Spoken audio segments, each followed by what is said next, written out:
স্কুলে আমাদের ছাত্রদের আমাদের এই স্কুলের ক্ষতি তার মানে আমাদের ক্ষতি, আমাদের শিক্ষার ক্ষতি। এই যে আমাদের নবম শ্রেণীর যে বিষয়টা, এটা ফুললি দুর্নীতি, এর বিচার চাওয়া উচিত। আমি চাই দুর্নীতি মুক্ত স্কুল হোক আমাদের। সহজে ঘুরে না ফ্যানগুলা। আমাদের স্কুলে আইডি কার্ড যেহেতু দেয় নাই, এই জন্য এই সব হচ্ছে মনে হয়। বাথরুমে তো যাওয়াই যায় না, বাথরুম আর ফ্যান তো নাই, ঘুরেই না ফ্যান। প্রায় 7 মাস পর তারপর টাই সোল্ডার দেওয়া হয়। এটি একপাক্ষিক। একজন শিক্ষক আছেন, তিনি তার ক্ষমতার বলে সেই নিম্নমানের টাই সোল্ডার দিয়ে থাকেন। আপনারা দেখতে পারবেন এই সোল্ডারগুলো এবং এই টাইগুলো কতদিন পর দেওয়া হয়েছে। এখানে দুর্নীতি, অনিয়ম।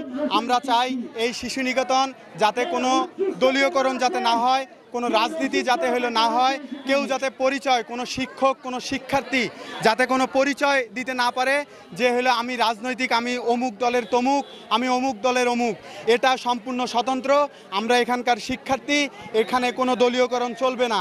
এখানে যত কিছু ম্যানেজিং কমিটি থেকে শুরু করে স্কুলের দোকানপাট যত কিছু আছে সব কিছু যাতে রাজনীতি মুক্ত থাকে, এবং অভিভাবক সমাবেশ এবং শিক্ষার্থীদের সাথে শ্রেণী শিক্ষকরা, আমাদের দাবি একটাই যে শিক্ষকরা তাদের যে শ্রেণী কার্যক্রম আছে এর বাহিরে কখনো তারা কোনোভাবে কোনো রাজনৈতিক পরিচয় দিতে পারবে না। অ্যাডহক তোমরা করবে কি না করবে আমি বলতে পারবো না, এই বলে ঠিক আছে স্যার, ঠিক আছে আমরা এখানে 7 তারিখে এখানে বসবো, ঠিক আছে আসো।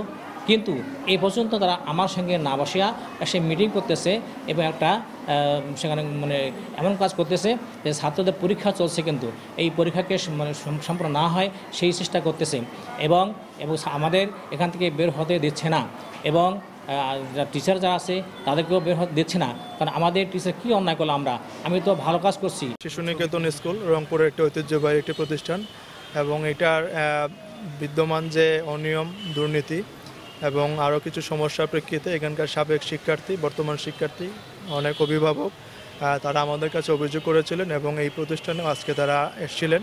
তাদের কিছু দাবি দেওয়ার বিষয়ে সুনির্দিষ্ট কিছু দাবি দেওয়া আছে আমাদের কাছে। তারা 11 দফা দাবি অভিযোগ দিয়েছেন এবং আজকেও তারা 21 দফা অভিযোগ আমাদের কাছে পেশ করেছেন। তো আমি এই খবর পাওয়া মাত্রই জেলা প্রশাসক রংপুরের পক্ষ থেকে এই প্রতিষ্ঠানে আসছি।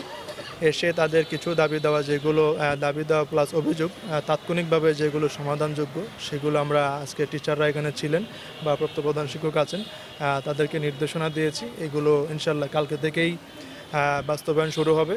আর যারা আজকে আন্দোলন এখানে করছেন বিভিন্ন দাবি দেওয়ার বিষয়ে, কল্যাণের বিষয়ে, তাদেরকে আমরা আশ্বস্ত করেছি আমরা জেলা প্রশাসনের তরফ থেকে এই যে দাবিগুলো আছে আমরা কিছু শর্ট টার্ম, কিছু ইমিডিয়েট, কিছু লং টার্ম আমরা বাস্তবায়নের চেষ্টা করব।